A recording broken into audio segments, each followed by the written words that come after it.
Welcome to TFA Files TV. We are back again with the latest gossip nyaya dziri kupisa dziri kutenderera pasocial media.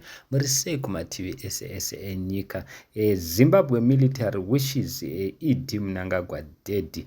Military yemuZimbabwe yakanyora iyo musi webirthday yake ichiti iyo may his soul rest in peace pazasi, asi yakatanga ichiti congratulations tinoti makura vagarwe, asi kuzasi yakazonyora kuti may his soul rest in internal peace. Zvinova izvo zvafadza vazukuru vambuya Nhanda, vamwe zvavashamisa, asi ndo pari kubuda nyaya iyi yamusakangana kuti pane nyaya takakonzerai tichikuratidzai ndege yapresident Idi payakadona, payakangoti yangoti sumukei nabva yadona. Saka vazukuru vambuya Nhanda vakutaura zvinhu zvakasiyana siyana. Vamwe vari kudedzera kuti aiwa masoja aya angagara achiziva zvaari kuita, because mukatarisa kudai akafa ipo paya payakadona, obviously tatichangoona pakanyorwa kunzi chi may his soul rest in peace. Vari kuti vagara pane zvavari kutoplana. So guys, handisi kuti kudii nazvo. As we all know, Idi naChiwenga havasi kuita sei, havasi kuona neziso rimwe chete. Vamwe futi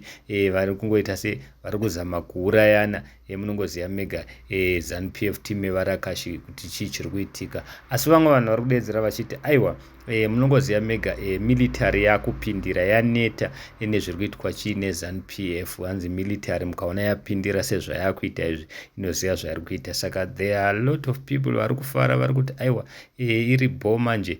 Vamwe vanhu vari kudedzera kuti aiwa maprofesi zvaakusvika, taakusvika paya pekuti Mudhara akufanirwa kubiswa chii nemasoja. Munongoziva mega president vedu vaMugabe vakazobiswawo naivo vachibiswa nemasoja, havana kubuda zvakanaka. Saka vanhu vari kudedzera kuti aiwa kana kwakupindira masoja kudaiwo bholato tinofara nazvo. Asi vamwe vanhu vari kudedzera kuti aiwa imistake, hapana zvakadaro, masoja aya neZANU-PF anodya vese. So guys, handisi tinoti kudii. Thank you so much.